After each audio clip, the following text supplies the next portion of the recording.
The Secrets of Life with Subhas Agam.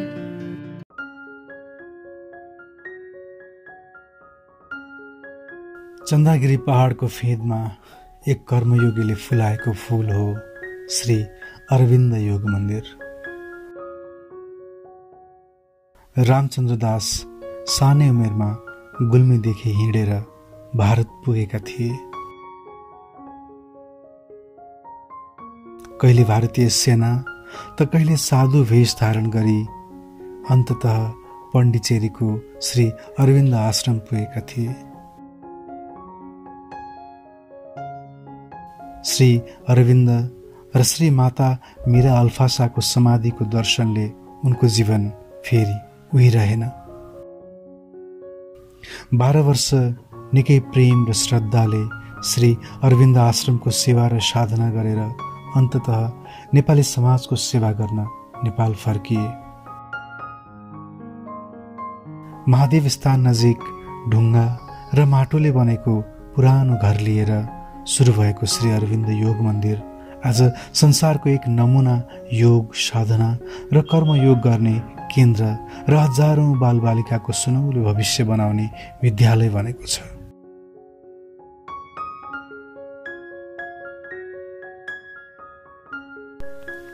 यहाँ पढ्ने विद्यार्थीले आधुनिक शिक्षा मात्र नभई आदिम संस्कृत र नवीन फ्रेन्च भाषासम्म बोल्न सिक्ने गर्दछन्।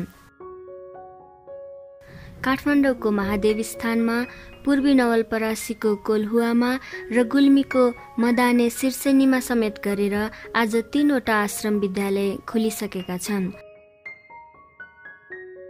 आश्रमका विद्यार्थीले पढाइको साथसाथै कृषि, वस्तुभाउ र विभिन्न उद्यमका कामसम्म गर्दछन्। शिक्षा जीवनमुखी र जीवन परमार्थमुखी बनाउन सिकाउने यो पुण्य कर्म गरिरहेका रामचन्द्र दासका कर्म र जीवन दृष्टि अझै नजिकबाट बुझ्न हजुरहरूलाई द सिक्रेट अफ लाइफमा स्वागत छ। The secrets of life with Subhash Agam. ठुल्ठुलो रुख थियो, एउटा सिमलको रुख थियो। त्यस मुनि जहिले नि 1 मिनट ध्यान गर्थे पास हुँदाखेरि यताउता जाँदा। अनि अरू बाटा भए पनि म त्यही बाटो जान्थेँ, किनभने मैले त्यो रुखलाई माया गर्थेँ। अनि त्यो रुख मुनि पुगेपछि मलाई भित्रबाट एउटा आवाज आए जस्तो लाग्यो कि रामचन्द्र म त्यही 1 मिनट ध्यान गर्न लाएँ उम्मिदै। अनि रामचन्द्र के तिमीलाई थाहा छ तिम्रो वास्तवमा तिम्रो लागि के राम्रो? मैले भने केही पनि थाहा छैन। त्यसो भए जो काम तिमीलाई दिएको छ त्यही काममा तिम्रो प्रोग्रेस हुन्छ। त्यो आवाज भित्रबाट आएपछि म फर्केर म आफ्नो काममा गएँ। त्यसपछि मैले पछाडि हेर्नु परेन। All is too little that the world can give. Its power and knowledge are the gift of time, and it cannot feel the spirit sacred thirst. It cannot feel the spirit sacred thirst. अर्थात् यो संसारमा all is too little that the world can give. संसारले जतिसुकै राम्रो र महान चिज दिए तापनि त्यो too little। यो विश्वको एम्परर बने पनि त्यो too little हो। जति बिल्डिङ जति जे ठडाए पनि जे प्राप्त गरे पनि त्यो too little, अति नै तुच्छ हो। And it cannot fill the. अनि यसले यो के हुन्छ भने आज म भइसकेको छु, भोलि वृद्ध हुन्छु, अनि आज म धनी छु, भोलि गरिब हुन्छु। आज मलाई दुनियाँले मान्या छ, भोलि मलाई मान्दैन। अथवा साधु सदा मान्थ्यो, पछि मानेन। त्यो यो time of its gift of time हो। आज म भइसक्यो, गिफ्ट अफ टाइम हो। यो अपर्च्युनिटी दिएको, यदि मैले यसलाई दुरुपयोग गरेँ भने झन् खाल्टो माने। अनि it cannot fill the spirit secret thirst. आत्माको पवित्र तिर्खालाई त्यसले पुरा गर्न सक्दैन, बुझाउन सक्दैन। त्यो तिर्खालाई मेटाउन सक्दैन भौतिक पदार्थहरूले। तो त्यही भएर यो प्यासको खोजीमा कि मैले बुझ्ने म को हुँ, हु एम आई, किन म यो पृथ्वीमा, मेरो जन्मको उद्देश्य के, यी कुराहरू मेरो भित्र सानैदेखि जाग्यो। The heavens beyond are great and wonderful. But greater and more wonderful are the heavens within you.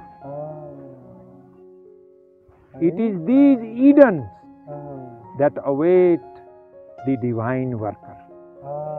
त्यो इडनले त्यो वर्करलाई पर्खिरहेछ। हो, डिभाइन इडन, दिव्य स्वर्गीय गार्डनहरू यो डिभाइन वर्करलाई पर्खेर बसिराखेको छ। तो यो हामीले बुझ्न सक्यौँ भने राम्ररी यो भन्दा ठुलो अरू कुनै छैन। त्यो हजारौं गुना विचित्र जो हाम्रो भित्र छ त्यसको खोजी गर्नु पर्यो। श्री अरविन्द जस्तो महान व्यक्तिले जब त्यो चीज भनिसकेपछि ओहो हामी त कुनै ड्याङका मूलै रहन्छौँ, कामै नलाग्ने युजलेस पृथ्वीको भारै रहेछौँ। न त्यो स्वर्गको थाहा छ न यो स्वर्गको थाहा केही थाहा छैन। त्यही भएर केही पनि थाहा रहन्छ। हाम्रो संस्कृतमा भन्छ नि, येषां न विद्या न तपो न दानम ज्ञानम न शीलम न गुणो न धर्म ते मर्त्यलोके भुविभार भूता मनुष्य रूपेण मृगाश्चरन्ति। अर्थात् जोसित उपरोक्त क्वालिटीहरू हुँदैनन् त्यो मनुष्य रूपमा भए तापनि पशु सरह पृथ्वीको भार भएर बाँचिराखेको छ, डुलिराखेको छ। हो त त्यही रहस्य यो बुझ्नको लागि if God is true his creation cannot be false. परमात्मा सत्य हो भने उले सृजना गरेका सबै चिज पनि सत्य नै हो, सत्य नै हुन्। तर यसमा हाम्रो भिजन, हाम्रो दृष्टि त्यसमा फरक पर्छ। हामीले कुन दृष्टिले हेरेका छौँ। यो एउटा पातमा यदि हामीले ब्रह्मको रूप बाहिरबाट होइन, एउटा सोचेर मात्रै होइन, त्यो एनर्जीलाई यदि हामीलाई भित्र प्योरिफिकेसन हामीमा छ र त्यसलाई हामीले हेर्छौँ भने यसको जो ब्युटी छ यसमा हामीले त्यो ब्रह्मलाई जो देख्छौँ, सुन्दरतालाई भने त्यो हामीले फिल पनि गर्छौँ। The secrets of life with Subhash अगम।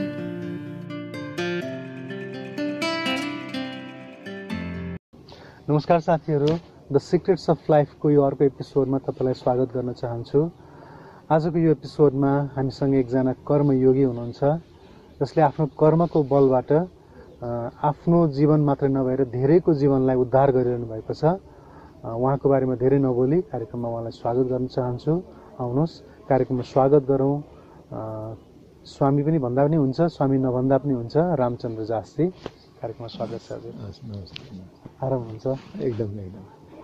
अहिले कस्तो भइरहेछ? आश्रममा के भइरहेछ? यहाँको गतिविधि सामान्य गतिविधि अहिलेको स्थितिमा त अहिले केही दिनलाई हाम्रो छुट्टी छ, नत्र स्कुलमा बच्चाहरू पढिराख्थे। अरू दिनचर्या त नर्मलै छ, जस्तो कि अब तरकारी खेती गर्छौँ, गाईहरू छन् गौ सेवा गर्छौँ, तरकारी बेच्ने, दुध बेच्ने, बिहान ध्यान गर्ने, बेलुकामा ध्यान कीर्तन गर्ने, यस्तै सेवामूलक आध्यात्मिक चिन्तन गर्ने, योग ध्यान गर्ने, त्यही हो। ठिक। हजुर गुल्मीमा जन्मिनु भएर गुल्मीबाट 10 वर्षसम्म स्कुल पनि नगइकन गाई भैँसीलाई चाहिँ गोठालो गरेर पछि चाहिँ भारत जानको लागि तम तयार भएर भारत हिँड्दै गएर नौतुनाबाट भारत गएर भारतमा धेरै दुःख गरेर धेरै सङ्घर्ष गरेर अन्तिममा चाहिँ हजुर अरविन्द आश्रम पुग्नु भएको थियो हैन? अरविन्दले हजुरलाई किन आकर्षण गर्नुभयो? अब त्यसमा के थियो भने सबभन्दा पहिला त म इन्डियन आर्मीमा थिएँ 2 वर्ष जति सानैमा। आर्मीमा बस्दाखेरि म एकजना साधुसित मेलमिलाप भयो। म अलिकति आध्यात्मिक पाराको भएकोले मैले त्यो आर्मी मलाई मन परेन। आध्यात्मिक पाराको भएकोले आर्मी मलाई मन परेन र मैले आर्मी छोडेँ। आर्मी छोड्या हुनाले फेरि म साधु भइदिएँ। साधु भएर म उता अयोध्या वृन्दावन गएँ। साधु लाइफमा पनि म 5-6 वर्ष बसेँ। त्यहाँ धेरै अनुभूतिहरू भए, तर ती अनुभूतिका बावजुद पनि जो हाम्रो वेद उपनिषद गीताको जो व्यावहारिक ज्ञान जो छ त्यसको अभाव मैले पाएँ त्यहाँ। व्यावहारिक ज्ञान भएन, खालि पाठ गर्ने, पूजाआजा गर्ने, ती कुराहरू त भए। भगवत गीता कुनै पाठ गर्न बनाएको चिज होइन। भगवत गीता एउटा कस्तो ग्रन्थ हो भने त्यसबाट हामीले शिक्षा लिएर त्यस अनुरूप आफ्नो आचरण उतार्ने हो। हाम्रो दिन प्रतिदिनको दिनचर्यामा त्यो अनुसार हामीले जो गीतामा जो त्यागको भावना छ, तपस्याको भावना छ, त्यो ज्ञानलाई हामीले उतार्यौँ भने बल्ल त्यसको लागि गीता बनाइएको हो, पाठको लागि होइन। त्यो त्यहाँ के छ भने साधुहरूमा पनि, बाहिर पनि छ, तिनीहरूमा पनि त्यही पाठ गर्ने, पाठ गरेपछि स्वर्ग गइन्छ भन्ने, त्यस्तै रामायणहरू पनि पाठ गरे गइन्छ भन्ने आदि चिन्तन भएको। तर मैले जब वेद उपनिषद गीता पढेँ, त्यो पढ्दाखेरि मलाई के लाग्यो भने होइन, यी साधुहरू पनि अलि अपूर्ण रहेछन्। किन यिनीहरूले व्यावहारिक रूपमा किन उतार्दैनन्?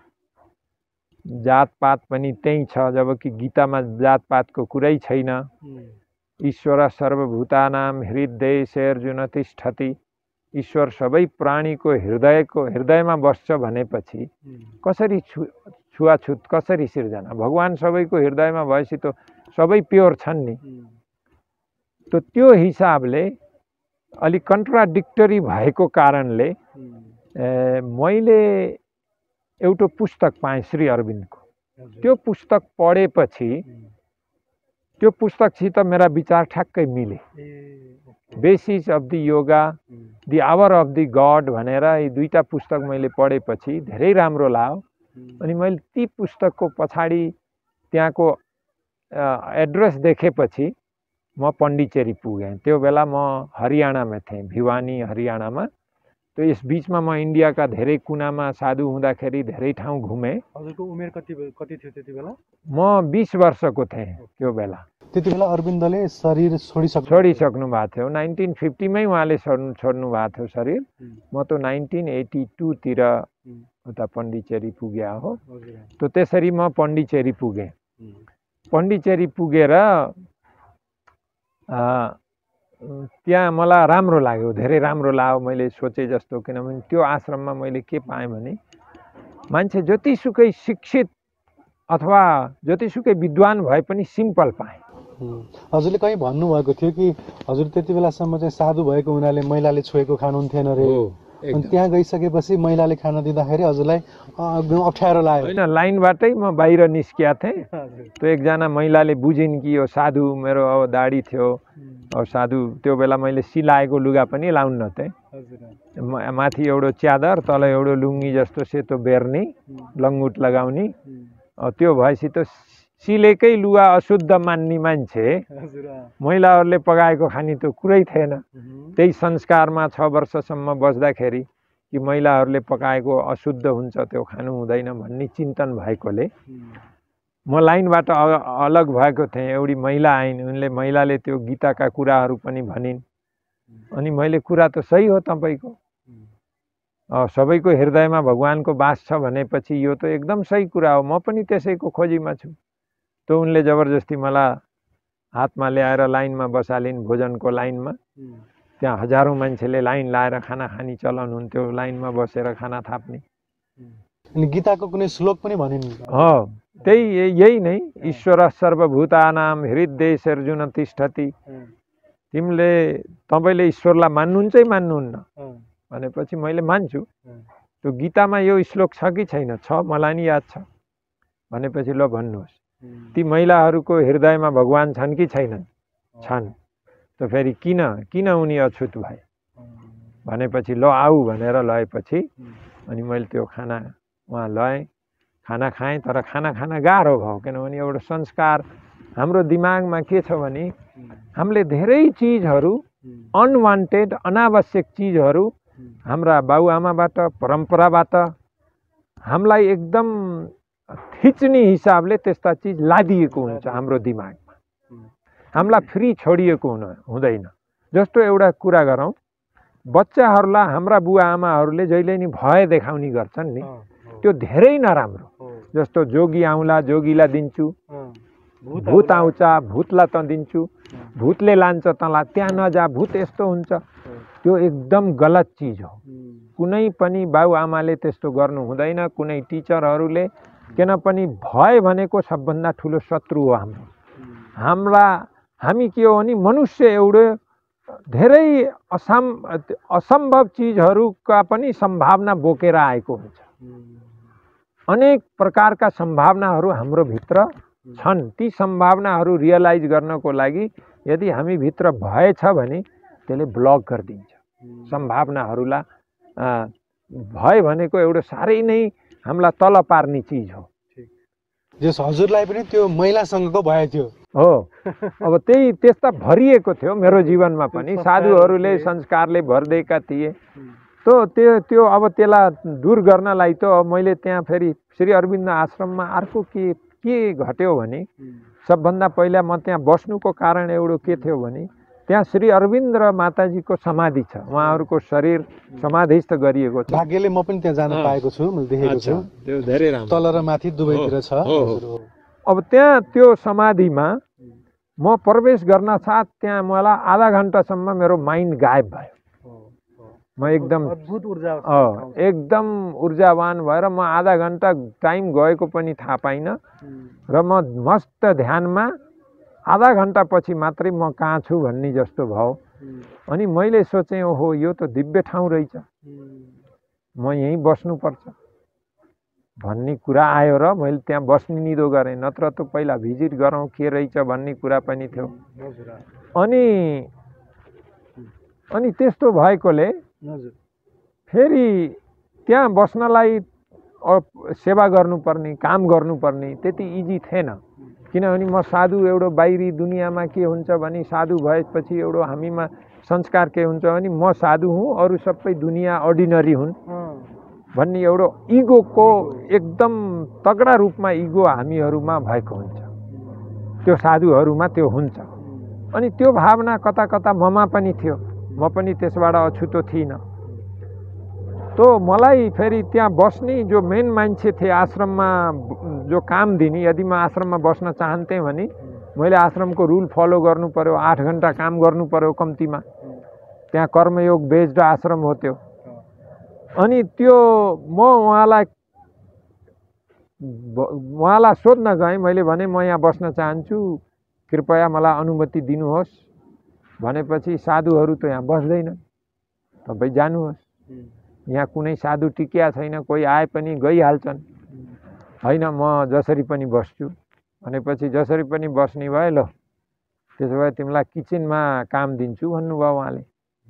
किचन र डाइनिङ हलमा खाना पकाउने ठाउँमा भाँडा मान्ने यस्ता यस्ता कठिन कामहरू दिनुभयो।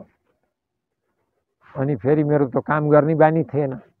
दाढी पालेका थिएँ, कपाल थियो लामो, लुगाहरू पनि फोहोरो हुने त्यो काम गर्दा। अनि त्यस्तो भएपछि मैले भने ओहो यो त बडा गाह्रो छ। फेरि त्यहाँ मसित काम गर्ने साथीहरू पनि उनीहरूले रियलाइज गरे नि यसलाई मन लागेन काम गर्न, जबरजस्ती गरेका छ भन्ने त त्यो स्वाभाविक थाहा भइहाल्छ नि। अब एउटा के हुन्छ भने मन परेपछि ऊर्जा अर्कै हुन्छ कामको। अब मन नलाएपछि धेरै गल्ती पनि हुन्छन्, राम्रो काम पनि हुँदैन, प्रसन्नता हुँदैन, ह्याप्पिनेस हुँदैन। अनि त्यसले गर्दाखेरि त्यो साथीले भन्यो तिमीले संस्कृत जानेका छौ, तिमी गएर त्यही मान्छेलाई सोध न, तिमीलाई सायद स्कुलमा पढाउने काम दिन्छन् कि संस्कृत भने। मैले भने यो त राम्रो आइडिया हो, ल म जान्छु भने हिँडेँ। मेरो प्रकृति कस्तो थियो भने ठुल्ठुला रुखहरूलाई म अति माया गर्थेँ जहाँ गए पनि के। हालाकि सानोमा चाहिँ रुख उखाल्दै हो त्यस्तो थियो, तर पछि गएर बुझ्दै गएपछि उखाल्ने काट्ने त्यस्तो अलिकति त्यस्तो थियो। अनि त्यहाँ गएपछि बिरुवाहरूलाई एकदम सजीव तरिकाले मैले मान्थेँ उनीहरूलाई। त्यो एउटा ठुलो रुखमुनि हो ठुल्ठुलो रुख थियो, एउटा सिमलको रुख थियो। त्यस मुनि जहिले नि 1 मिनट ध्यान गर्थेँ पास हुँदाखेरि यताउता जाँदा। अनि अरू बाटा भए पनि म त्यही बाटो जान्थेँ किनभने मैले त्यो रुखलाई माया गर्थेँ। अनि त्यो रुख मुनि पुगेपछि मलाई भित्रबाट एउटा आवाज आए जस्तो लाग्यो कि रामचन्द्र म त्यही 1 मिनट ध्यान गर्न लाएँ उम्मिदै। अनि रामचन्द्र के तिमीलाई थाहा छ तिम्रो वास्तवमा तिम्रो लागि के राम्रो? मैले भने केही पनि थाहा छैन। त्यसो भए जो काम तिमीलाई दिएको छ त्यही काममा तिम्रो प्रोग्रेस हुन्छ। त्यो आवाज भित्रबाट आएपछि म फरक्क फर्केर म आफ्नो काममा गएँ। त्यसपछि मैले पछाडि हेर्नु परेन। किनभने एउटा कारण सबभन्दा ठुलो के थियो भने मलाई सबैको जुठा भाँडाहरू मान्ने काम दियो।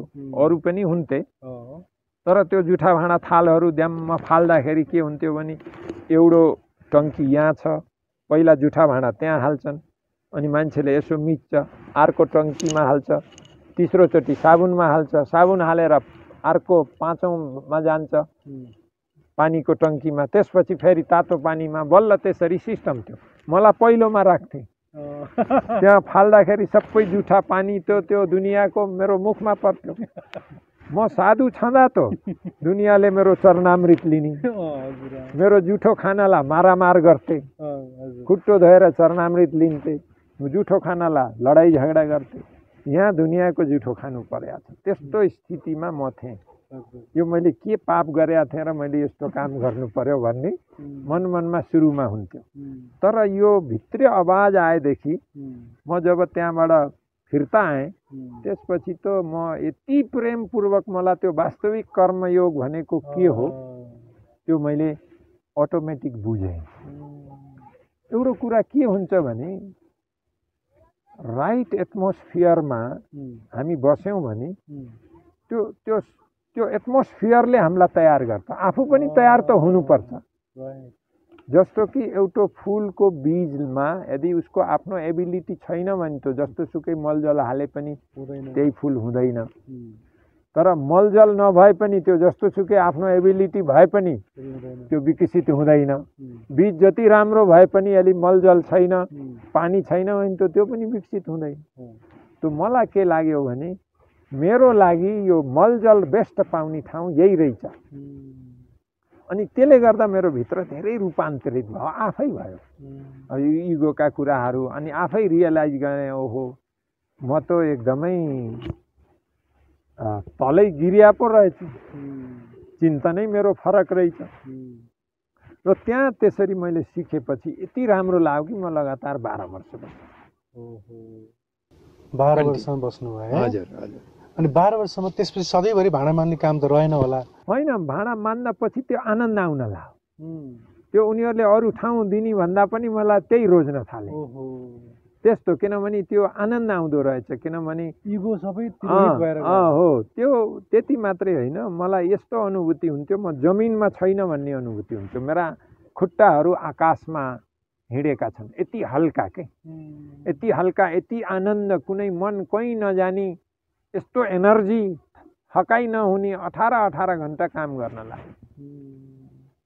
कुनै दिन त 20 घन्टा पनि, कुनै दिन कुनै वृद्ध चम्पकलालजी जो श्री अरविन्दको क्लोजेस्ट डिसाइपल हुनुहुन्थ्यो, उहाँको सेवा पनि, रात्रि ड्युटीहरू पनि, उहाँको सेवा जरुरत हुँदा त्यहाँ पनि पुग्थेँ धेरै जसो। त त्यसरी त्यो एनर्जी त्यस्तो आउँथ्यो। त्यो के हो भने अब हामीले मेन कुरा के हो भने अब हामीले भित्रैदेखि कुनै चिज बुझ्यौँ र त्यसलाई सही तरिकाले फलो गऱ्यौँ भने त्यसको अर्कै आयाम हुन्छ, अर्कै आनन्द हुन्छ। अनि बल्ल हामीले चिजहरू पनि बुझ्छौँ, बल्ल गीता पनि बुझ्छौँ, बल्ल वेदहरू पनि बुझ्छौँ, उपनिषदहरूले के भनेका छन् बल्ल त्यहाँ बुझ्छौँ। त्यहाँ विद्वता देखाउन थाल्यौँ भने त्यो बुझ्दैन।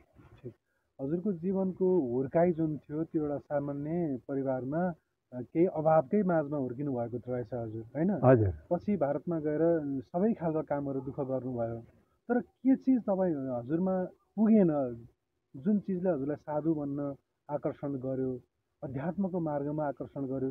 जीवनमा के थिएन जुन चिज प्राप्त गर्न तपाईँ साधु भन्न जानुभयो? साधु नबनिकन त्यो प्राप्त नहुने किन?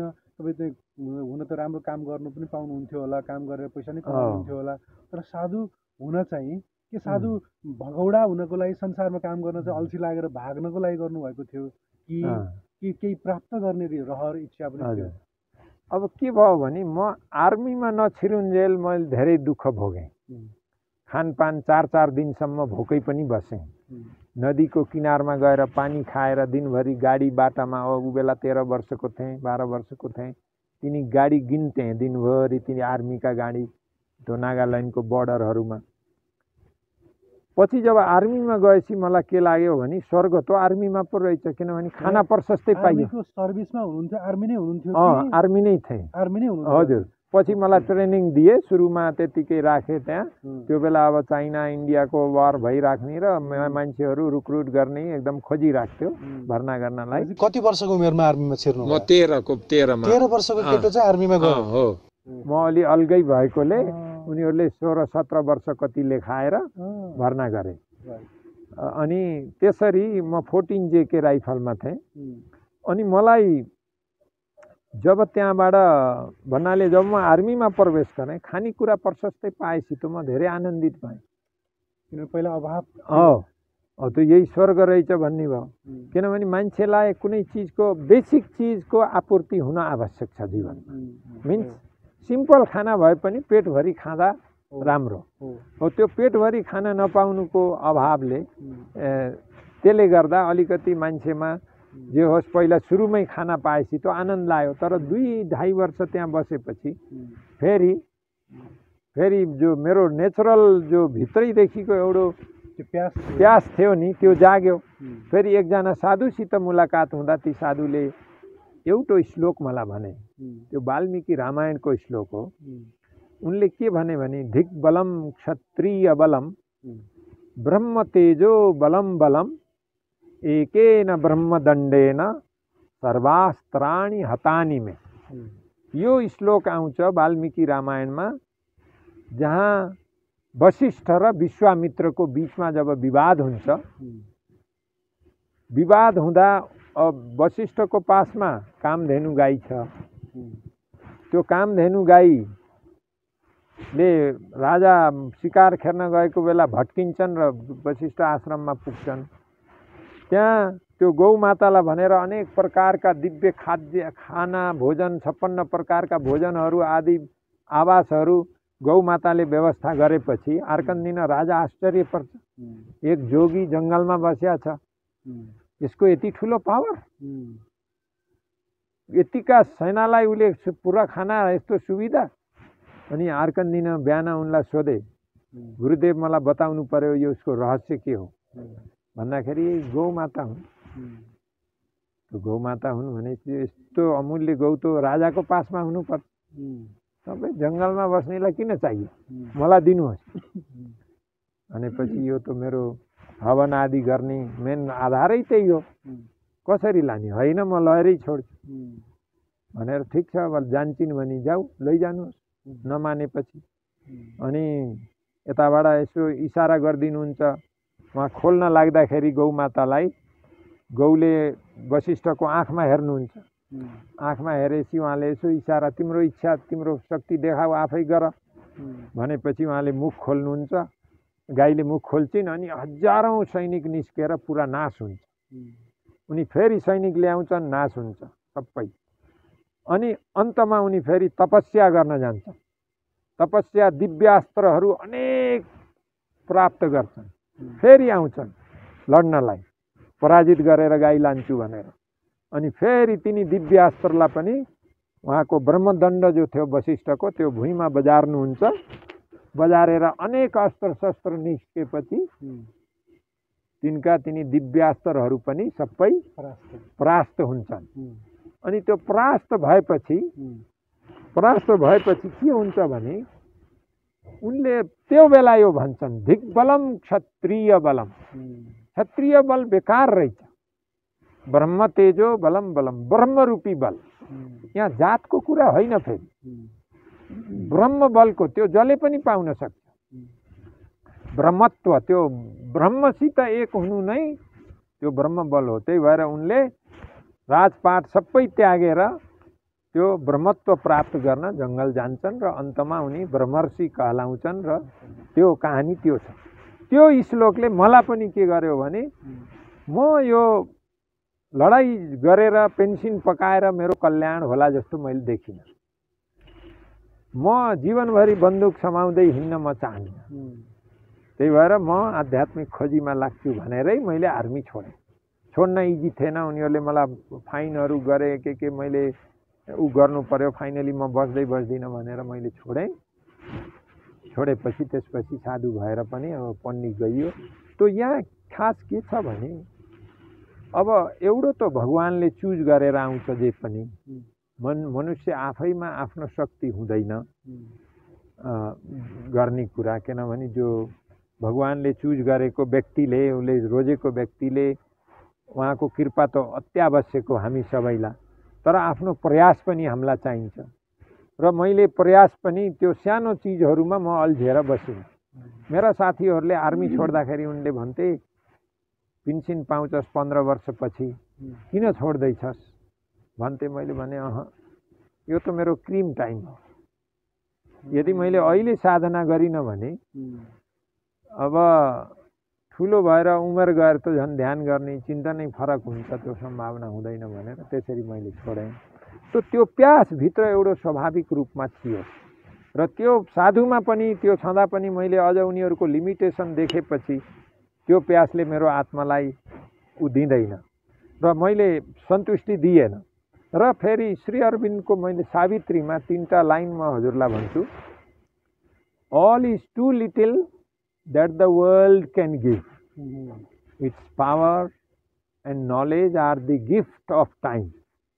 And it cannot feel the spirit's sacred thirst. It cannot feel the spirit's sacred thirst. अर्थात यो संसारमा all is too little that the world can give. संसारले जतिसुकै राम्रो र महान चिज दिए तापनि त्यो टू लिटिल हो। यो विश्वको एम्परर बने पनि त्यो टू लिटिल हो। जति जति बिल्डिङ जति जे ठडाए पनि जे प्राप्त गरे पनि त्यो टू लिटिल अति नै तुच्छ हो। And it cannot fill the, अनि यसले यो के हुन्छ भने आज म भइसकेको छु, भोलि वृद्ध हुन्छु, अनि आज म धनी छु, भोलि गरिब हुन्छु, आज मलाई दुनियाँले मान्या छ, भोलि मलाई मान्दैन, अथवा साधु सदा मान्थ्यो पछि मानेन। त्यो यो time of its gift of time हो। आज म भइसक्यो, गिफ्ट अफ टाइम हो। यो अपर्च्युनिटी दिएको, यदि मैले यसलाई दुरुपयोग गरेँ भने झन् खाल्टोमा जान्छ। अनि it cannot fill the spirit secret thirst, आत्माको पवित्र तिर्खालाई त्यसले पुरा गर्न सक्दैन, बुझाउन सक्दैन, त्यो तिर्खालाई मेटाउन सक्दैन भौतिक पदार्थहरूले। तो त्यही भएर यो प्यासको खोजीमा कि मैले बुझ्ने म को हुँ, हु एम आई, किन म यो पृथ्वीमा, मेरो जन्मको उद्देश्य के, यी कुराहरू मेरो भित्र सानैदेखि जाग्यो। साधु हुँदा जो मैले के सोचेको थिएँ भने म मेरो लाइफ भगवानको लागि मात्रै अर्पित गर्छु। अथवा भगवान भनेको कुनै कन्दरामा गएर गर्ने होइन नि, भगवान त सर्वव्यापक हुनुहुन्छ नि।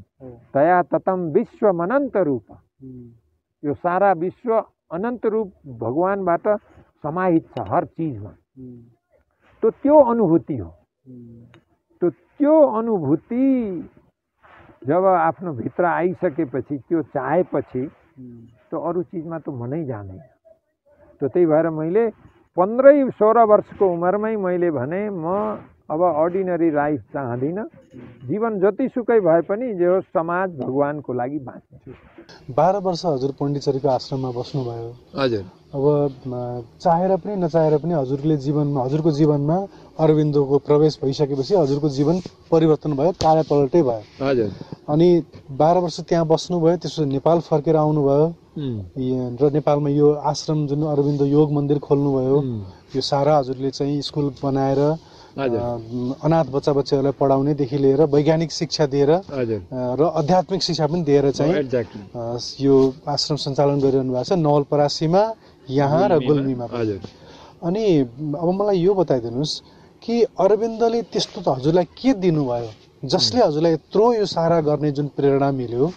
अरविन्दको शिक्षामा के छ, त्यो शिक्षाले हजुरलाई किन यस्तो यो जुन गर्ने प्रेरणा त्यहाँबाट पक्कै प्राप्त भएको?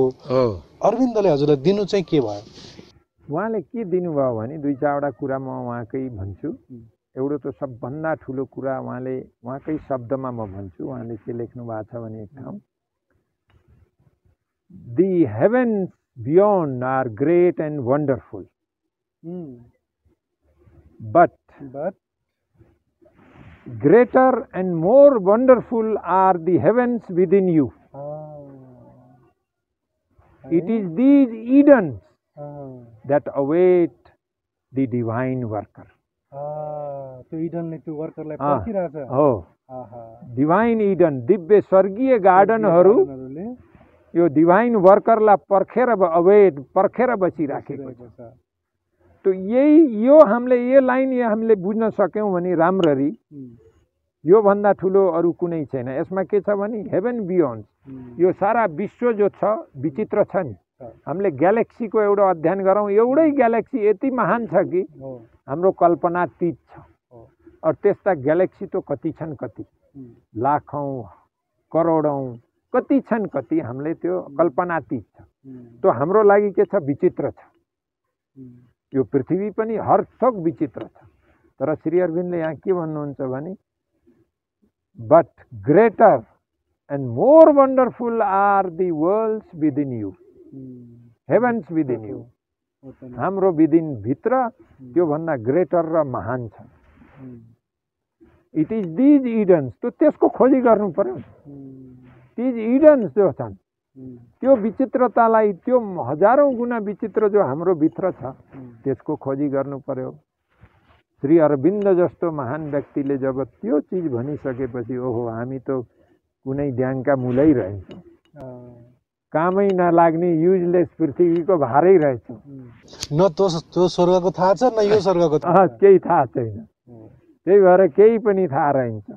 हाम्रो संस्कृतमा भन्छ नि, येषां न विद्या न तपो न दानम ज्ञानम न शीलम न गुणो न धर्म ते मर्त्य लोके भुविभार भूता मनुष्य रूपेण मृगाश्चरन्ति।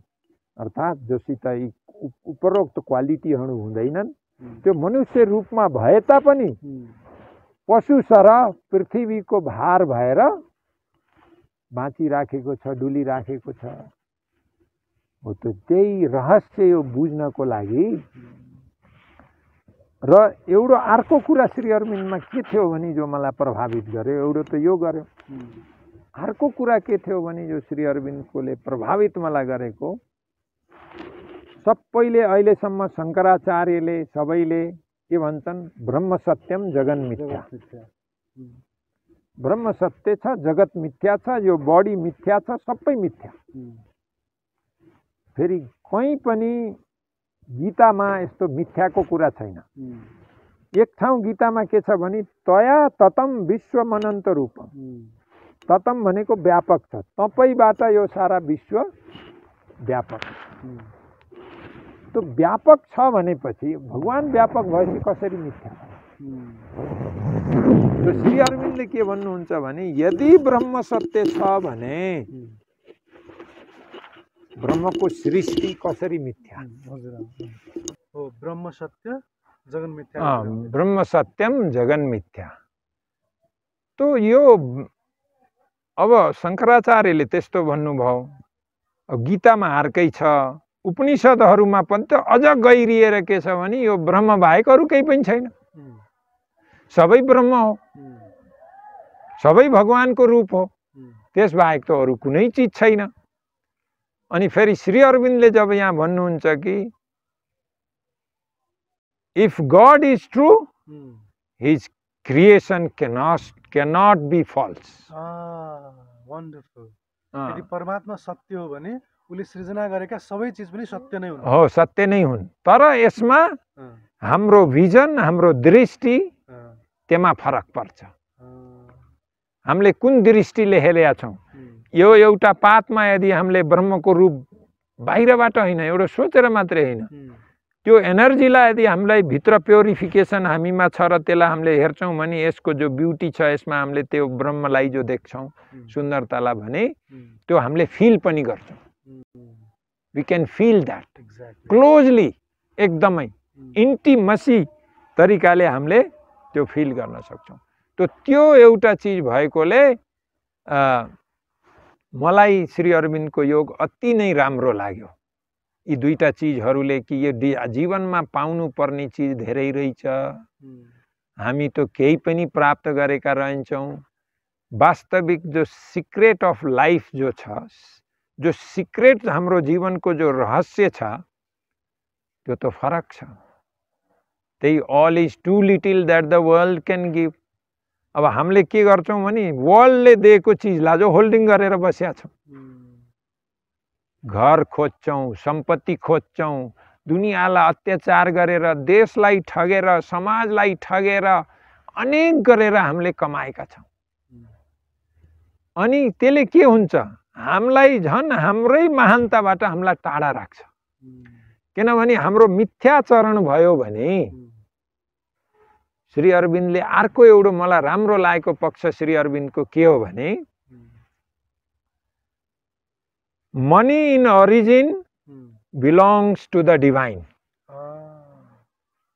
Money is a divine power. In origin it belongs to the divine, but at present it is in the hands of asura, demons, in the hands of demon। असुर को हातमा छ। पैसा भनेको भगवान भागवत शक्ति हो र यसको एउटै स्वामी के हो, त्यो ब्रह्म हो, भगवान हो। अरु यो स्वामी कोही पनि हैन, एउटै स्वामी भगवान हो। तर त्यो पैसा अहिले असुरहरूको हातमा छ। तो यो असुरहरूको हातमा भएकोले श्री अरविन्दले फर्दर भन्नुहुन्छ, we the divine workers we must bring it back and put it into divine hands. त्यो असुरबाट त्यो पैसालाई लिएर डिवाइन ह्यान्डहरुमा दिनु पर्यो। असुर भनेको अब हामीमा सबैमा हामी भित्रै असुर छ। हामीले त्यसलाई सकारात्मक तरिकाले प्रयोग गरिरहेका छैनौं। हो, एक्ज्याक्टली। त्यो मेरो भने पैसा सबैसँग छ र त, तर त्यो पैसा आफ्नो छोराछोरीको लागि, आफ्नै तृप्तिको लागि, आफ्नै इन्द्रिय तृप्तिको लागि मात्रै प्रयोग भइरहेको। त्यो सबै अज्ञानताको कारणले हो। यदि जसले यो एउटो वाक्य बुझ्छ नि कि म यो अन्तरात्माको प्यासलाई यसले बुझाउन सक्दैन भन्ने, it cannot fill the spirit secret thirst, यो चीज जब व्यक्तिले भित्रैबाट बुझ्छ भने उले यो चीज चाहिँ ओहो भगवानको चीज रहेछ, म त केवल एउटा ट्रस्टी हुँ, यदि मैले यसलाई मिसयुज गरेँ भने त यसले मलाई असर गर्दो रहेछ, यो ज्ञान आयो भने त उसले त्यो राख्दैन नि, उसले युज गर्छ। मैले हाम्रो यत्रो आश्रमको ऊ हुन्छ, अब जति जे छ मैले त्यही एटिट्युडबाटै गरिराखेका हुन्छु, व्यवहारमा त्यही उतारेका हुन्छु। ठिक छ, हजुरको यो आश्रमको गतिविधिसँगको बारेमा त अलग्गै कथा सुन्नु छ। त्यसपछि 12 वर्ष त्यहाँ बस्नुभयो। अब हजुरलाई यो स्कुल निर्माण गर्ने, यसरी अनाथ बच्चा-बच्चीलाई ल्याएर पढाउने, यो जुन सारा यो कर्म जुन गर्ने चाहिँ यो चाहिँ उत्प्रेरणा कसरी सृजना भयो? अब मेरो पण्डी छोड्ने इच्छा थिएन। पण्डिचेरी श्री अरविन्द म यति खुसी थिएँ, यति मेरो प्रोग्रेस भित्री रूपमा भएको थियो, त्यो शब्दले हामीले कल्पना गर्न सकिँदैन। तर जब म 20 वर्ष पुगिसक्यो, 12 वर्ष त्यहाँ, 8 वर्ष अरू ठाउँ, 20 वर्ष पुगेपछि एक दिन हठात मेरो मनमा के जाग्यो भने घरको याद आयो। घरको भन्नाले डाँडा काँडाको, फ्यामिली मेम्बरको होइन, पण्डिचेरी त समुद्र हो, डाँडा काँडा झरना। अर्को पनि एउटा कारण के भयो भने एकजना शरदचन्द्र शाह भन्ने पण्डिचेरी पुगे। तिनी त्यहाँ पुगेपछि मसित भेट भयो। त्यो बेला मैले नेपाली भाषा बिर्सिसकेका थिएँ, सानैदेखि हिँडेको। मैले उहाँसित इङ्ग्लिसमा कुरा गर्ने, उहाँलाई आश्चर्य लाग्यो, बाफ्रे नेपाली मान्छे नेपाली नआउने। अनि उनले मलाई नेपाल आएर उनले मलाई धेरै बुक्सहरू पठाए। त्यसमा एउटा बुक्स के थियो भने the rise of the houses of Gorkha भन्ने एउटा नेपालको हिस्ट्रीको बुक उहाँले पठाइदिनु भयो। त्यो बुक पढेपछि मलाई नेपालको स्मृति ताजा भयो। कसरी यो युनिफाइड नेपाल भयो, कसरी यिनी पृथ्वीनारायण शाहहरूले सङ्घर्ष गर्नुभयो, त्यसपछि यिनीहरूको हल्का पतन कसरी भयो यहाँभित्र इनर फाइटिङले अहिले जो भएको छ नि हाम्रो नेपालमा उस्तै सेम छ। नेपालको परिवर्तन भएको छैन, धेरै दुःख लाग्छ। यो अज्ञानताकै निशान हो। ज्ञानी भएको भए यो हुने थिएन। यो अज्ञानता, प्योर अज्ञानता।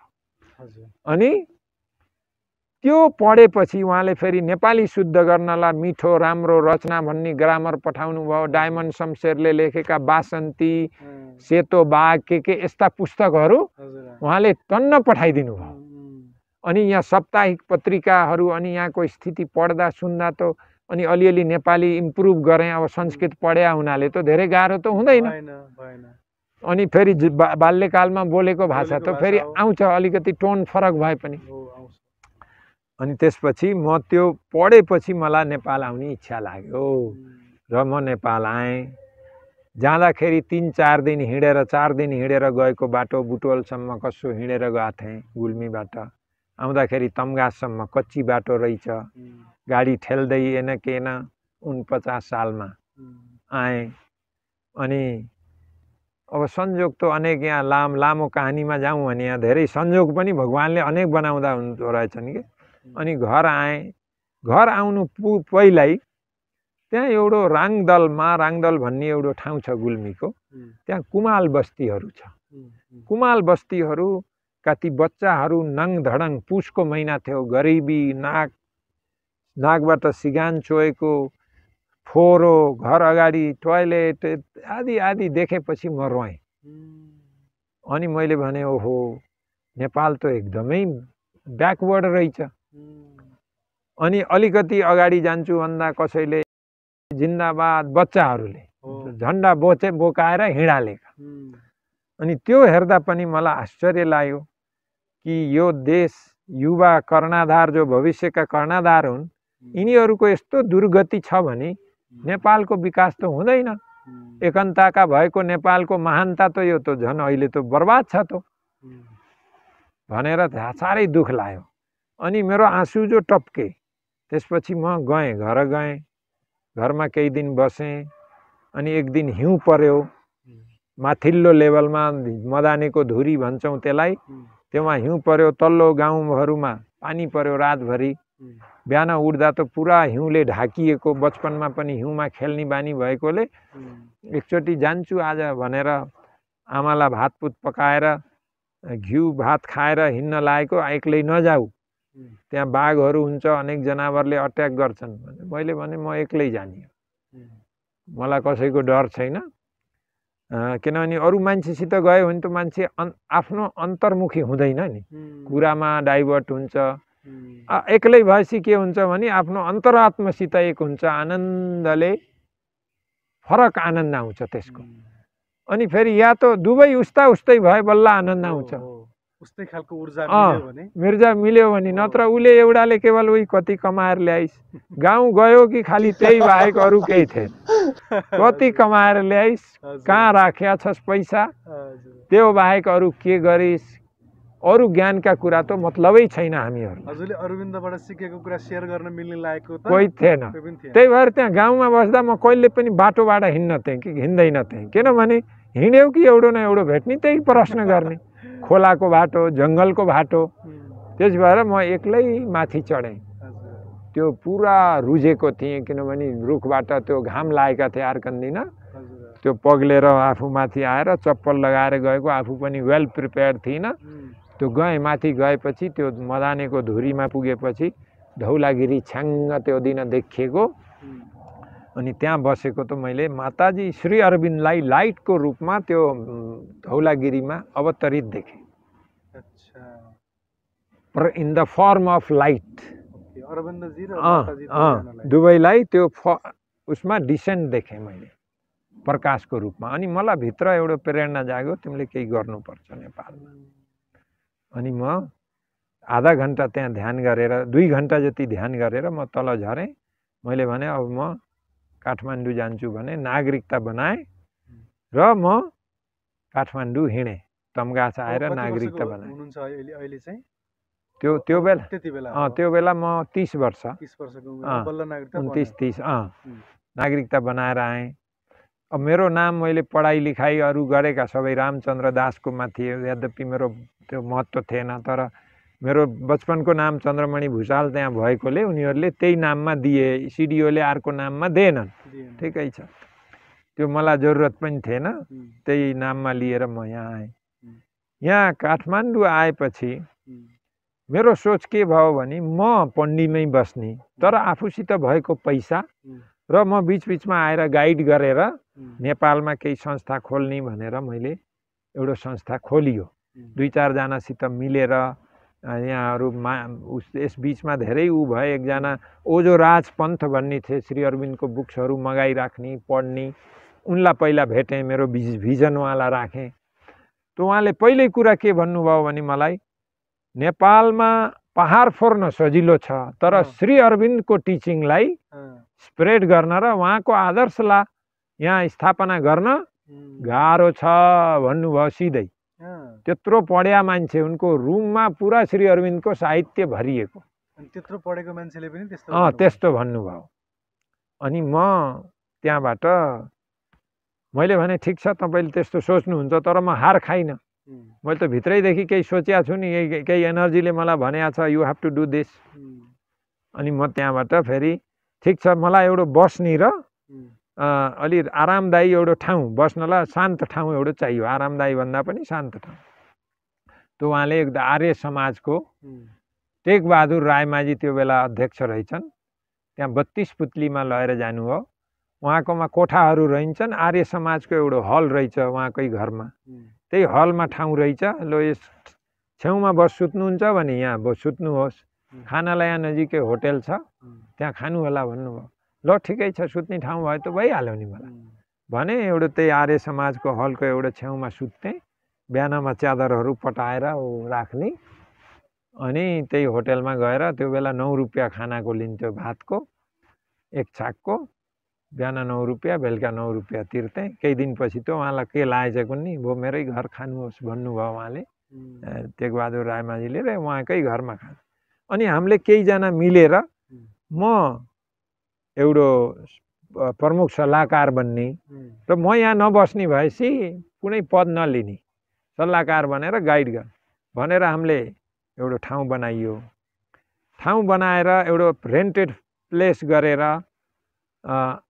श्री अरविन्दको फोटो राखेर 50 सालको वैशाख 11 गते यो श्री अरविन्द योग मन्दिर स्थापित गरियो, ध्यान गरेर बकाइदा।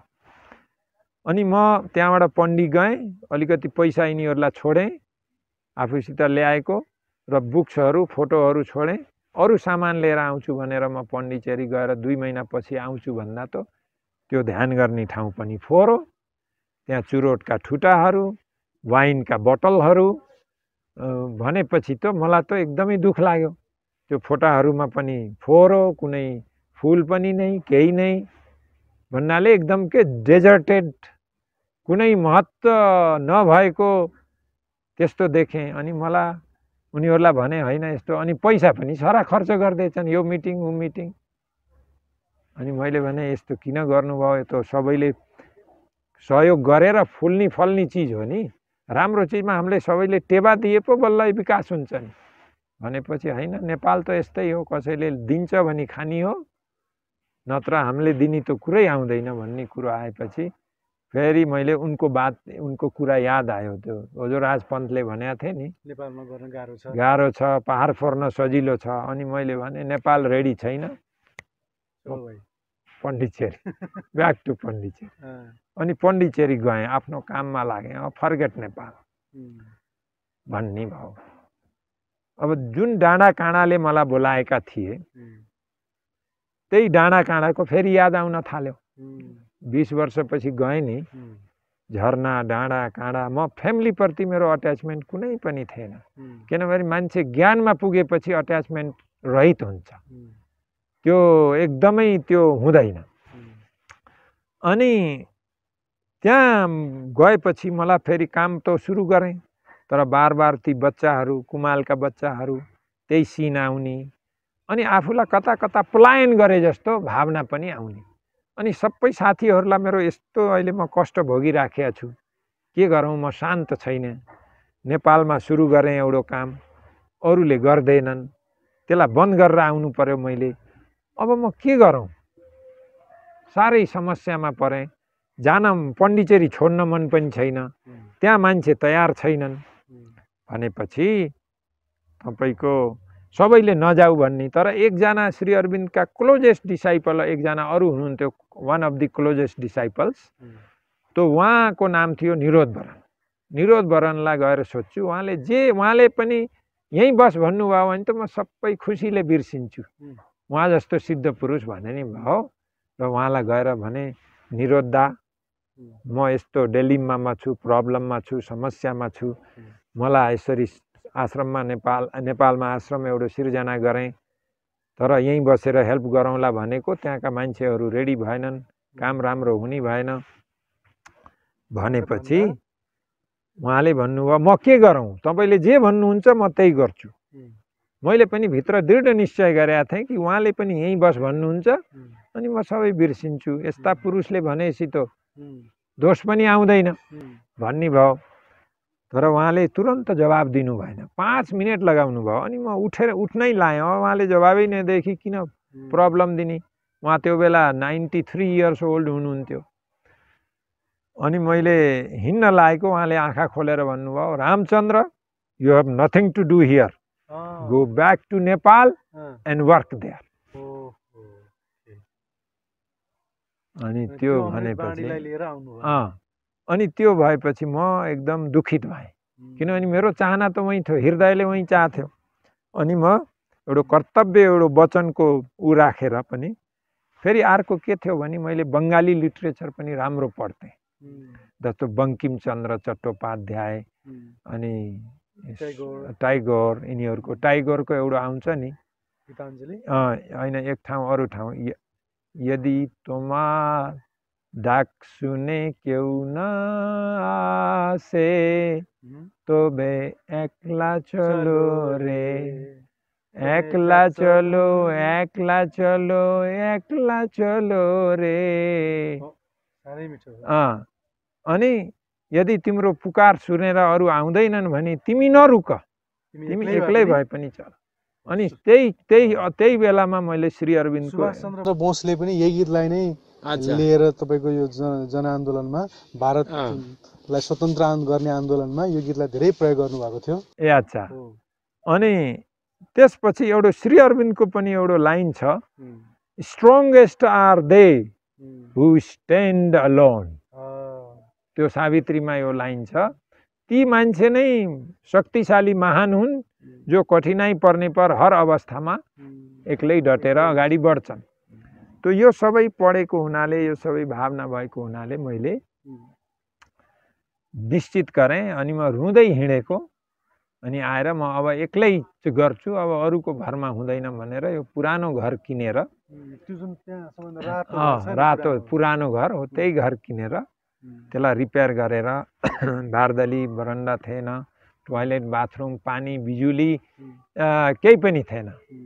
त्यो जङ्गल जान्थे, त्यहाँ आउँदै पानी लगेर बोकेर टोयलेट जाँदा यसरी धीरे धीरे सङ्घर्ष गर्दै दिन प्रतिदिन केही पनि थियो, त्यही घर थियो, टोयलेट बिनाको, बाथरूम बिनाको, पानी बिनाको, सबै थोक साधनहरू धीरे धीरे जोगाउँदै गर्दै सङ्घर्ष गर्दै सुरुमै गाई पाल्ने, अगरबत्ती बनाउने, सहरमा लगेर बेच्ने,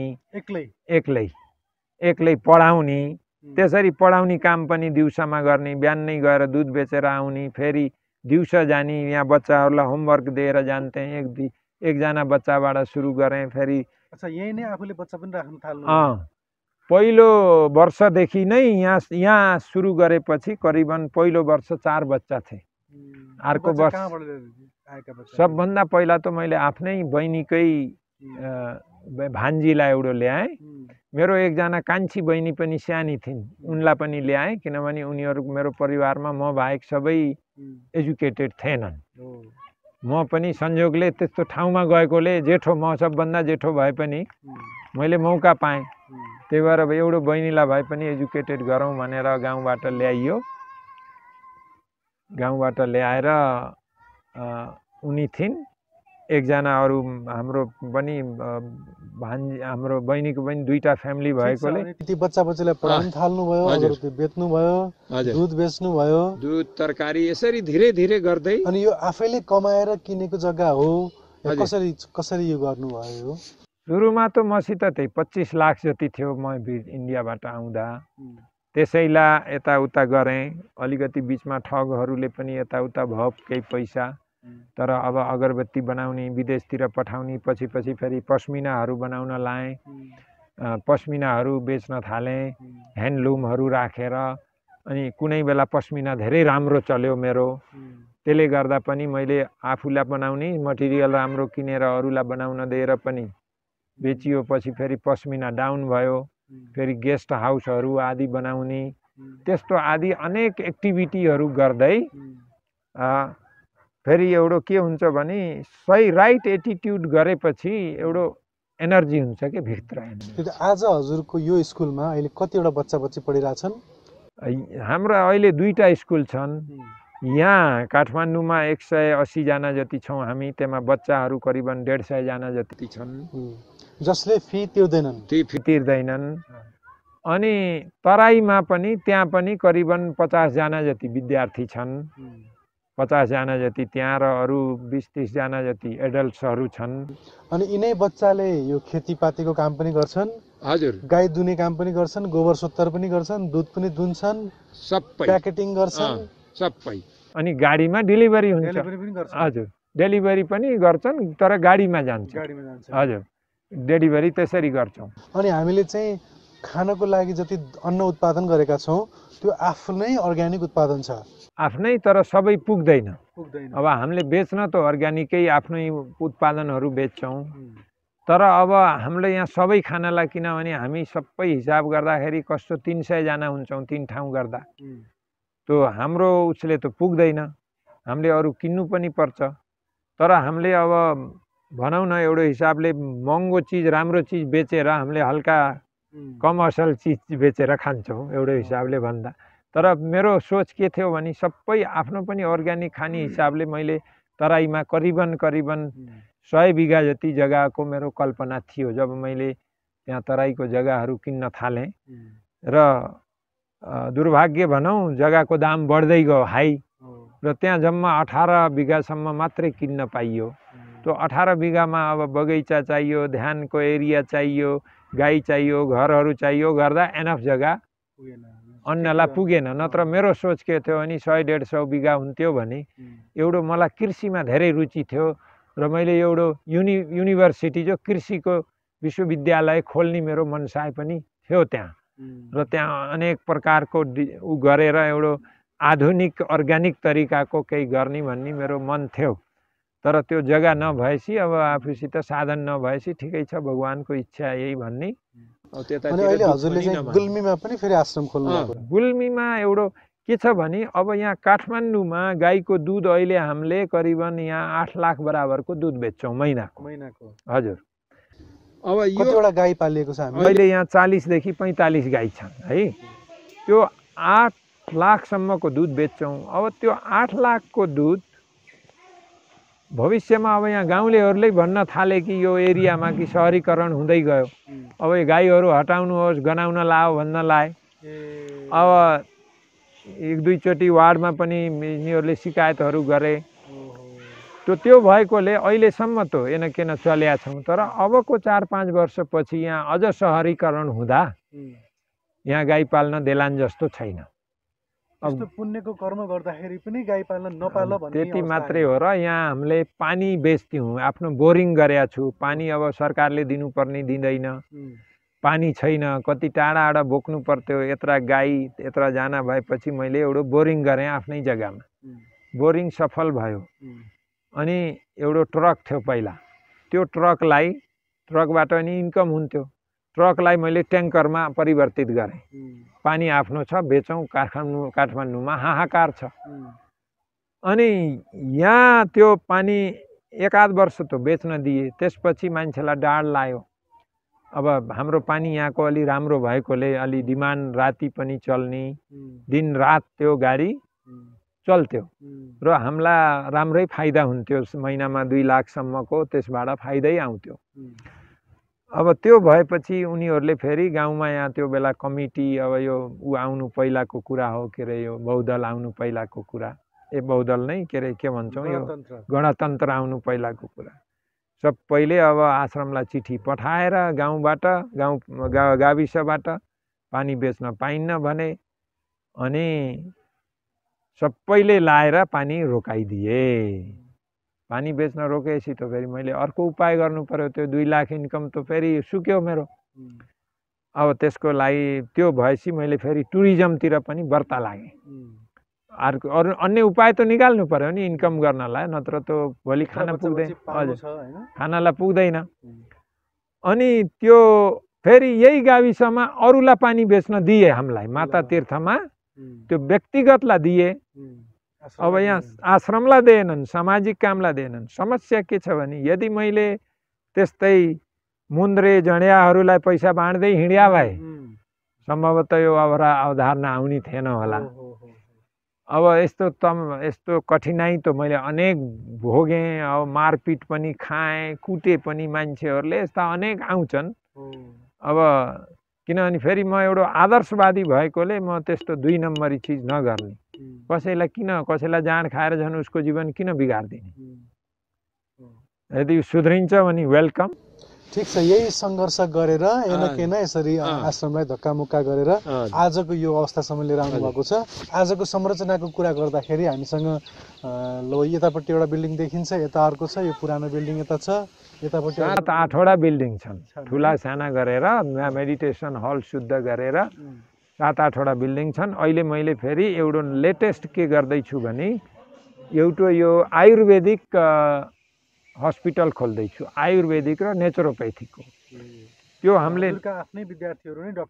डाक्टर छन् र कोही सिक्दैछन् र कोही जरुरत भयो भने अरू हायर पनि गर्न पाइन्छ हजुरले चाहिँ कतिवटा जेनेरेसनलाई एसएलसीबाट बाहिर निकालिसक्नु भयो हामीले त अब सुरुको आउँदाको वर्षदेखि जो मैले स्कुल सुरु गरेँ त्यस्तो करिबन हामीले त्यही 600-700 जना निस्किसके र हरेक विद्यार्थी जो यहाँबाट निस्किएको छ उसमा अलिकति चाहिँ अध्यात्मको ज्ञान पनि छ योगको ज्ञान पनि छ ध्यान पनि गरेको छ उसले र उसले फ्रेन्च पनि बोल्दछ प्राय सबैले संस्कृतदेखि लिएर हजुर संस्कृत इङ्ग्लिस फ्रेन्च नेपाली हिन्दी यो त भइहाल्यो यिनी त उनीहरूले सिक्छन् त्यसबाहेक अरू चिज के छ भने अहिले सबभन्दा जान्नुपर्ने हाम्रा युवा वर्गहरू नेपालका युवा वर्ग जो बाह्य वातावरणमा हुर्केका छन् बाबुआमाले मेरो छोरो भन्ने काम गर्न नलगाउने एकदमै अथवा काम गर्न लगाए पनि छोरीहरूलाई लगाउने छोरालाई भनेपछि एकदमै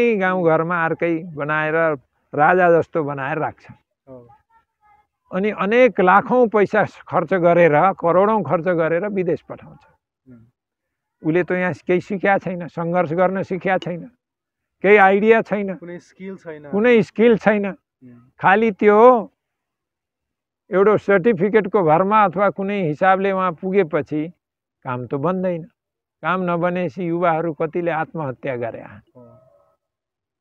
आत्महत्या गरेर काम गर्न नसकेर बाबुआमाले यत्रो खर्च गरेका छन् भनेर त्यस्तो हालत हाम्रो नेपालको दुरावस्था छ अनि हामीले प्रड्युस गरेका बच्चाबच्चीहरू विदेशमा गएर चाहिँ पिएचडी पनि गर्न थालिसके हजुर अनि कति गरे कति राम्रो राम्रो जबहरूमा पनि छन् कति अब यस्तै यो ठुल्ठुला कम्पनीहरूमा पनि छन् तिनीहरूले अब कति अब यतै नेपालमा पनि छन् जताततै फैलिएका छन् गुल्मीको आश्रममा चाहिँ के भइरहेछ त्यो पनि अहिले यो टुरिज्म भविष्यलाई अलिकति टुरिज्म क्षेत्र बनाउने त्यहाँ पनि आयुर्वेदिक यो पञ्चकर्माहरू गराउने विदेशीहरूलाई त्यहाँ योगाहरू सिकाउने मैले यो हजुरको स्टोरी खासमा चाहिँ यसरी मैले यो कार्यक्रममा कहिले पनि कसैको हिस्ट्री स्टोरी सोधिराखेको थिइनँ हजुरसँग मैले किन सोधिराखेको छु भन्दा यो स्टोरी चाहिँ इन्स्पायरिङ स्टोरी छ यो स्टोरीले कसैलाई मोटिभेट गर्न सक्छ कसैलाई इन्स्पायर गर्छ in spite of all this story now tell me what is the motto behind this life what is the aim of this life what is the secret to make this life successful अब यसको success भनेको sincerity पहिलो कुरा बाहिर एउटो भित्र एउटो हुनु भएन त्यो हाम्रो धेरैमा के छ भने देखावटी एउटा हुन्छ, भित्र अर्कै हुन्छ। एउटा त्यो, अर्को all can be done if the God touch is there। परमात्माको चाहिँ स्पर्श छ भने सबै काम सम्भव छ, तर उसको कृपा, उसको स्पर्श चाहियो। त्यो स्पर्श पाउन त सिन्सियरिटी चाहियो। त्यसै मन्दिरमा गएर 2-4 अक्षता ड्याममा हानेर, फुल हानेर त त्यो हुँदैन। त्यो त होइन, त्यो अध्यात्म होइन। अध्यात्म भनेको यहाँ भित्र हो, आफ्नो भित्र हो, र बाहिर पनि त्यही अनुरूप हुनु पर्यो।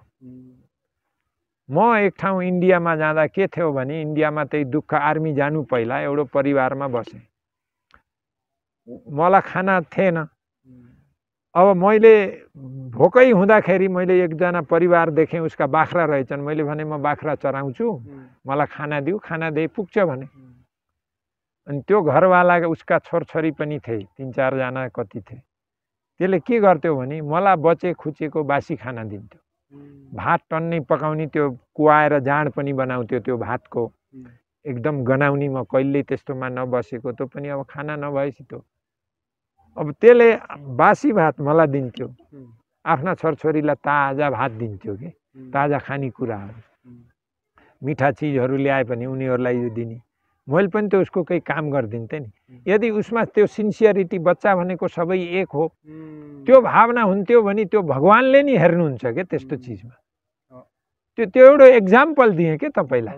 त्यो सिन्सियरिटी होइन नि। सिन्सियरिटी के हो भने एउटा बच्चा भनेको दे आर अल सेम।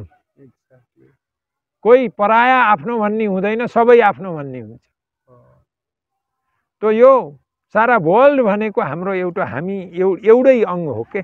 अब हाम्रो यहाँ औँलामा चोट लाग्यो भने सारा शरीर सफर गर्छ कि गर्दैन? औँलाको टुप्पामा हो। यो वर्ल्ड भनेकै हाम्रो होल बडी हो। यदि एक व्यक्तिको, यदि त्यो समाजमा, त्यो देशमा, यदि कुनै त्यो एक व्यक्तिमा पनि त्यो कमी छ भने त्यसले सारा जगतले सफर गर्ने हो। त्यो त्यही कारणले नै हामी दुःखी छौँ, कष्ट छौँ। तर हामीबाट सुधार नभए अरूबाट एक्सपेक्ट गर्न सकिँदैन। पहिला आफू सुधार गर्नु पर्यो। र यो जो सक्सेसको जो सिक्रेटको एउटा जो कुरा तपाईँले भन्नुभयो, मैले एउटा सिन्सियरिटी र भागवत कृपा। त्यो सिन्सियरिटीको अर्थ धेरै ठुलो छ नि। फेरि त्यो सिन्सियरिटी भनेको के हो भने, जब हामी एउटा अन्न, हामीले जुन माटोमा हुर्क्यौँ, नेपाल आमाको माटोमा हामी हुर्क्यौँ, नेपाल आमाको वातावरण, पानीमा हामी हुर्क्यौँ, तो हाम्रो दायित्व के नेपाल आमाप्रति हो, त्यो हो सिन्सियरिटी। अहिलेको शिक्षाले के दिया छ? अहिलेको शिक्षाले anyhow you pass SLC, anyhow you pass +2, anyhow you pass bachelor, masters, anyhow you get a job by cheating, by pushing, bullying, anyhow you get a job and cheat nation. आफ्नो देशलाई आफै ठग, त्यो sincerity हो भन्नुहोस्। अनि त्यो व्यक्तिले गरेका कुनै पनि काम सफल हुनै सक्दैनन्, यो ग्यारेन्टी। अनि उसले संसारको, समाजको भलोको लागि, मङ्गलको लागि के गर्ला? त्यो हुँदैन, आउँदैन। सिन्सियरिटी नभएपछि हाम्रो हृदय block, finish. You are out of the spirituality, out of your heart, out of your soul.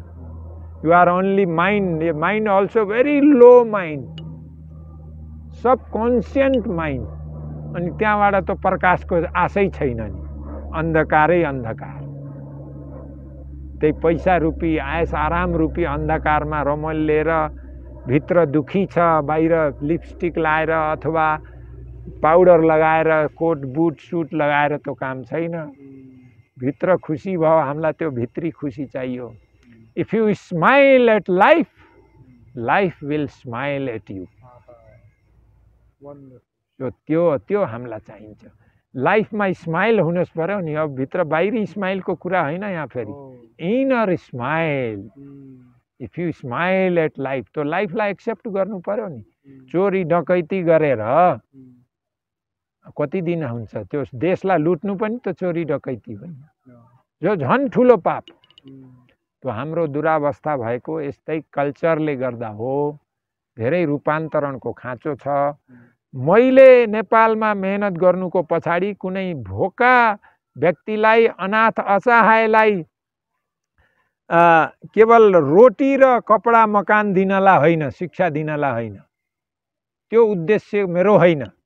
मेरो उद्देश्य मेन के हो भने जो हाम्रा पुर्खाहरू ऋषि मुनिले जो गीता, वेद, उपनिषदहरू यस्तो महान ज्ञान हामीलाई पस्केर गए, तर त्यो ज्ञानलाई अहिले हामीले व्यावहारिक रूपमा नउतारेको हुनाले त्यो महानता, गुमेको महानतालाई एउटा नयाँ समाज सिर्जना गरेर त्यो महानतालाई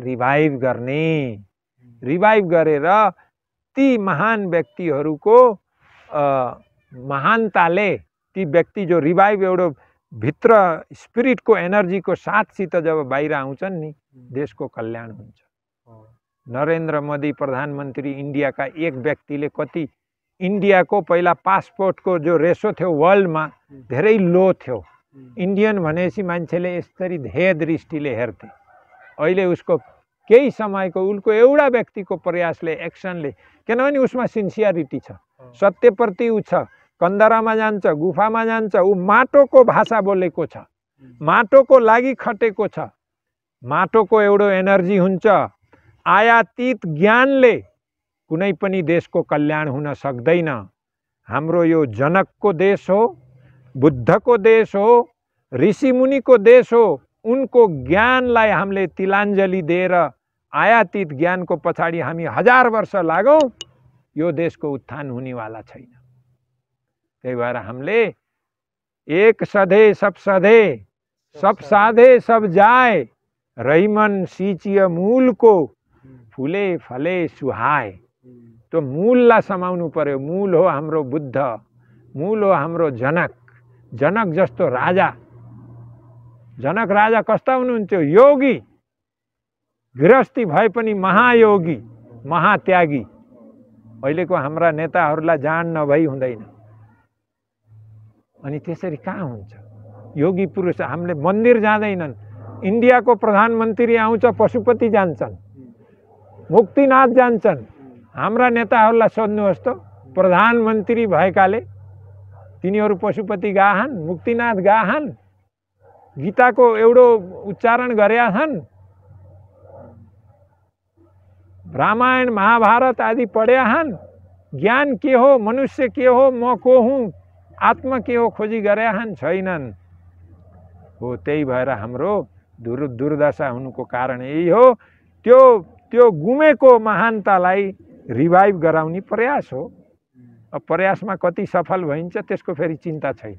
ठिक, हजुरले साधना पनि गरिरहनु भएको छ, अझै ओशोधारासँग पनि हजुरको समाधिको कार्यक्रमहरू गरिरहनु भएको छ भन्ने पनि थाहा पाएँ मैले। हजुर। अनि साधना हजुरले सिकाइरहनु भएको छ अरूलाई। हजुरको आफ्नो साधना चाहिँ कहाँसम्म पुग्यो होला जस्तो लाग्छ हजुरलाई? होइन, यस्तो छ, म पण्डिचेरी नछोडेको भए एउटा के छ भने हाम्रो वेदमा एउटा भन्छ कि सङ्गच्छद्वम सम्बद्धद्वम समनो मनांसि जानताम। हामी सँगै हिँडौँ, सँगै डुलौँ, सँगै खाउँ, सँगै बसौँ, सँगै उन्नति गरौँ भनेर वेदको महान त्यो ज्ञान छ है। अब म पण्डीमा यदि एक्लै बस्या भए, म त्यो साधनाको क्षेत्रमा सेवा गर्दै आश्रमको, त्यो अर्को आयाम थियो। अब म यहाँ एबिसिडीमा झर्नु पर्यो, किनभने मैले आफू एक्लैले मलाई माथि जानुभन्दा म समूहलाई लिएर एबिसिडी लिएर म एबिसिडीबाट सिकाउँदाखेरि आफ्नो सारा एनर्जी, सारा समय त्यसमा जान्छ। त्यो भएकोले त्यो समाजलाई, समूहलाई लाने क्रममा म त्यो मेरो परवाह छैन। मेरो विकास होस् या नहोस्, महत्त्व के हो भने म के उद्देश्यको लागि बाँचेको छु त्यो मेरो महत्त्व हो। त्यही भएर यो त आध्यात्मिक चिज हो। यदि कसैले म सेल्फ रियलाइज्ड छु भन्ने कुरा पनि आउन सक्छ, तर मैले त्यो ठोकुवा गर्दिनँ। तर म यति मात्रै भन्न सक्छु कि म सत्यको मार्गमा भगवानको लागि म समर्पित छु। देशको लागि, भगवानको लागि भन्ने नै देशको लागि। समाजको लागि, देशको लागि, पुरा प्रकृतिको लागि म समर्पित छु र त्यसैको लागि समर्पित रहन्छु। त्यही हो। र यो मार्गबाट विचलन पनि पहिले आउँदैन। अब आउने त त्यो त कुरै छैन नि। मैले फ्रेन्चमा सुपर डिप्लोमा गर्दा म होल सेकेन्ड भएँ पण्डिचेरीमा। मैले फ्रेन्च भाषा पनि पढेँ, किनभने मदरले सबै फ्रेन्चमा लेख्नु भएकोले उहाँको प्रभाव मैले बुझेपछि उहाँको फ्रेन्चमै पढ्ने भन्ने हिसाबले मैले फ्रेन्च सिकेँ। त म त्यो फ्रेन्च सिक्दा सुपर डिप्लोमा ल्याङ्ग्वेजमा गर्दा म होल सेकेन्ड भएको, मलाई स्कलरसिप फ्रान्समा फ्रीमा पढ्नलाई थियो। म त्यहाँ गइनँ। किन गइनँ भने किनभने मेरो त्यो बाटो होइन। त्यस्तो। ठिक छ, हाम्रो कार्यक्रम हेरिरहनु भएको व्यक्ति जसले चाहिँ मदर र अरबिन्दोलाई चिन्नुहुन्न, छोटोमा अरबिन्दोको बारेमा र मदरको बारेमा थोरै भन्नु। हजुर, अब श्री अरविन्द कलकत्तामा जन्मिनु भयो, एउटा डक्टरको घरमा। ऊ बेला अङ्ग्रेजको शासन थियो, त्यो बेला 1872 मा जन्मिनु भयो। उहाँको बुवा डाक्टर भएकोले र इन्डियामा इन्डियनप्रति अत्याचार भएको हुनाले आफ्नो छोरालाई एउटा विदेशमा पठाएर, इङ्ल्यान्डमा पठाएर अङ्ग्रेज बनाऊ भन्ने भावनाले उहाँले छोरालाई सानै उमेरमा 3-4 वर्षकै उमेरमा इङ्ल्यान्ड पठाएको र श्री अरविन्द 21 वर्षको उमेरमा इङ्ल्यान्डबाट फर्केपछि आफू इन्डियाको ब्रिटिसको अन्डरमा अफिसर बन्न नमानेर आफू इन्डियालाई स्वतन्त्र गराउनको लागि, भारतलाई स्वतन्त्र गराउनको लागि एउटा प्रकाण्ड एउटा क्रियाकलापहरू महान चलाउनु भयो र ब्रिटिसले उहाँलाई जेलमा हाल्यो। जेलमा हालेपछि उहाँ धेरै दुखित हुनुभयो। त्यहाँ भगवान श्री कृष्ण उत्पन्न भएर तिम्रो काम अरू छ, देश स्वतन्त्र हुन्छ, तिमीले बेस राखिदिऊ, फाउन्डेसन राखिदिऊ, राखिदिइसकेका छौ, अब तिमी चिन्ता नगर भनेपछि सबै छोडेर उहाँ पण्डिचेरी गएर साधनामा लाग्नुहुन्छ। उहाँको जिस्ट के छ भने मानव अहिले मेन्टल लेभलसम्म मात्रै छ। त्यो मेन्टल लेभल माथि पनि अरू लेभल हुन्छ। मानसिक लेभलदेखि माथि एउटा अधिमानसिक लेभल हुन्छ, अधिमानसिकबाट माथि स्पिरिचुअल लेभल हुन्छ, स्पिरिचुअल लेभलबाट माथि अति मानसिक जगत सुप्रामेन्टल वर्ल्ड हुन्छ। हाम्रो उद्देश्य त्यो, उहाँले त्यो शक्तिलाई यस धरातलमा उतार्नु भयो र माताजी फ्रान्समा जन्मिनु भएको एउटा ब्याङ्करको छोरी हुनुहुन्थ्यो। उहाँले पनि सबै त्यागेर सानैदेखि एउटा आध्यात्मिक चिन्तन अपनाउनु भयो र पछि इन्डिया घुम्न आएको बेला श्री अरविन्दसित भेटेपछि उहाँले प्यारिसमा छँदा गीता पढ्दाखेरि एउटा सूक्ष्म रूपमा एउटा योगी प्रकट भएर गीताको सही भावार्थ सम्झाउनुहुन्थ्यो। त्यो पुरुषलाई उहाँले कृष्ण नामाकरण गर्नुभएको रहेछ। जब श्री अरविन्दलाई भेट्दाखेरि त्यही पुरुष श्री अरविन्द देखेकोले जसलाई उहाँले कृष्ण नाम दिनुभएको थियो, सबै त्यागेर त्यहीँ बसेर श्री अरविन्दको निर्देशन अनुसार उहाँले पनि साधना गर्नुभयो र जुन लेभलमा श्री अरविन्द हुनुहुन्थ्यो, माताजीमा यति क्यापेसिटी थियो कि 4 वर्षमा सेम लेभलमा पुग्नु, त्यो चेतनाको स्तर, त्यो कन्सियसमा। त्यो भएकोले उहाँले ठुलो आश्रम त्यहाँ पण्डिचेरीमा छ, जहाँ 3-4 हजार साधक साधिका बस्छन् र अरोबिल भन्ने उहाँले एउटा इन्टरनेसनल टाउनसिप त्यहाँ पण्डिचेरीबाट 10 किलोमिटर नर्थमा एउटा समुद्र किनारमा अर्को एउटा टाउनसिप बनाउनु भएको छ, जहाँ कुनै पनि देशको व्यक्ति त्यहीँको त्यो अरोबिलियन भएर सिटिजन त्यहाँको भएर बस्न सक्छ। कुनै त्यहाँ जाति, धर्म, क्रिड, रिलिजन भन्ने हुँदैन। केवल एउटा आफ्नो अन्तरात्मासित सम्बन्धित भएर आफ्नो आत्मासित एक भएर बाँच्ने मान्छेहरूको लागि त्यो एकदम बेस्ट ठाउँ छ। ठिक ठिक ठिक। म पुगेको छु त्यहाँ मातृ मन्दिरमा गएर ध्यान पनि गरेको छु। त्यहाँको त्यो ठुलो क्रिस्टलमा बसेर निकै राम्रो ठाउँ छ। अरोबिलमा म 1 हप्ता जस्तो बसेको थिएँ त्यहाँ। निकै राम्रो ठाउँ छ, बहुत राम्रो लाग्यो। हजुरबाट धेरै कुराहरू सिक्न पाइयो, सुन्न पाइयो। आजको हाम्रो यो कुराकानी सुनेर कसैलाई उत्प्रेरणा मिल्ने छ भन्ने मेरो अपेक्षा पनि छ। अब जीवन लामो समय बितिसक्यो। हजुरको उमेर कति भयो? म अहिले 58-59। So how was your life so far? तो मेरो लाइफ मैले सबभन्दा के सोच्छु भने I consider my life specially those 12 years that I spent in Pondicherry as my golden age है अफ माई लाइफ। तर त्यसपछिका यो पनि किनभने त्यो यहाँ आएर नेपालमा जुन पुरुषार्थ गर्नुभयो त्यसलाई मैले किनभने बेस त्यो भएकोले मैले उसैलाई मान दिन्छु। किनभने नत्र मसित मेरा साथीहरू अरू पनि आर्मीमा थिए, यदि मैले त्यो नलेज नपाएको भए म पनि त उही लडाइँ झगडा भाइ भाइमा गर्ने, पेन्सन पकाएर मुक्का मुक्की गर्थे नि, तैँले साँझ सारिस, तैँले यति खाइस। त्यो पण्डिचेरीको बेसले गर्दा त्यहाँ हो एक्ज्याक्टली ऊर्जाले मेरो जीवनै पर्सेप्सनै फरक बनाइदियो। मनुष्य के हो, जीवन के हो, किन जन्मेको, पोसिबिलिटी के छन्, हाम्रा भित्र सुसुप्त शक्तिहरू के छन्, इनहेरेन्ट सुसुप्त शक्तिहरू कति छन्, ती सबै कुराहरूको मलाई उजागर गरिदियो। त्यसले गर्दा न यो सम्भव हो।